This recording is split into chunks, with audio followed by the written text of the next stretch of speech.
Hello everyone, 10th Dr. Matt here, and welcome back to the third episode of TDM Replay, and today I'm going to be covering the Smith & Jones hairstyle.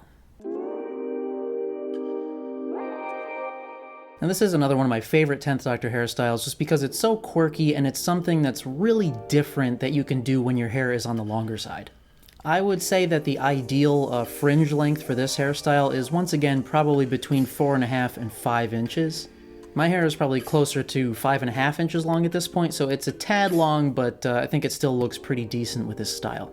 And if you follow me on Instagram, you already know that I've recently had a haircut and I went for the disconnected undercut, so if you're wondering why the sides of my hair are so short, that's why.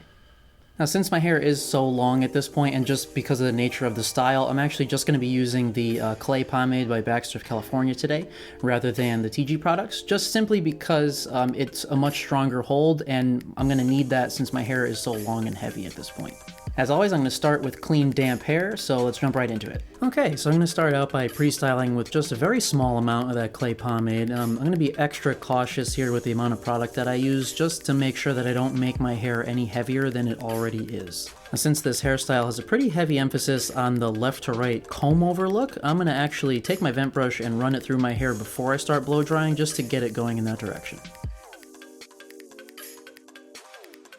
While blow drying for this style, we're going to really focus on that left to right comb over shape, as well as blow drying the fringe down towards our forehead. Occasionally, starting around the center of the top of my head, I'm going to blow dry it backwards just to give it a little bit of lift in that sort of faux hawky center area that will be sticking up later. But I want to make sure that I keep the fringe going downward. And every so often, don't forget to blow dry your hair a little bit in the opposite direction of its natural growth to add a little bit of volume. Now I'm going to move on to using the straightener a little bit, and basically I'm just going to go pretty heavy-handed in the fringe area just to get that really straightened out so that I don't have any wave there. I'm also going to do a decent amount of straightening around the center of my head for that faux hawk area just so that it doesn't have the tendency to curl and want to fall over.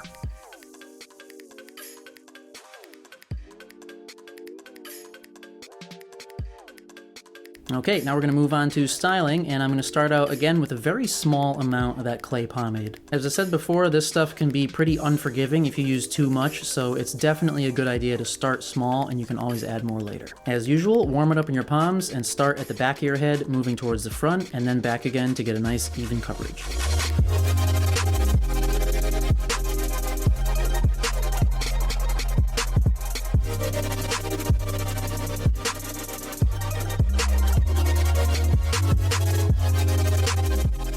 At this point, you should be able to tell if your hair is going to have enough hold to stand up in that center faux hawky area. So for me, I'm going to add just a tiny bit more clay to make sure that mine doesn't fall down.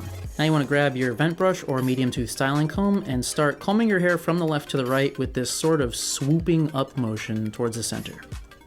On the opposite side, you can basically just brush that straight towards the center to give it a little bit more lift. To finish up, you can go in with your hands and kind of squish the center together just to really solidify that faux hawk area, fix any flyaways, and adjust the fringe just how you like it.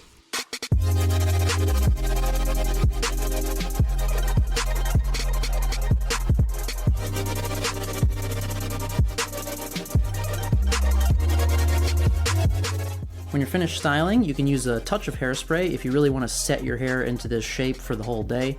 But for me, I'm just going to stick with the clay pomade to keep my hair flowy.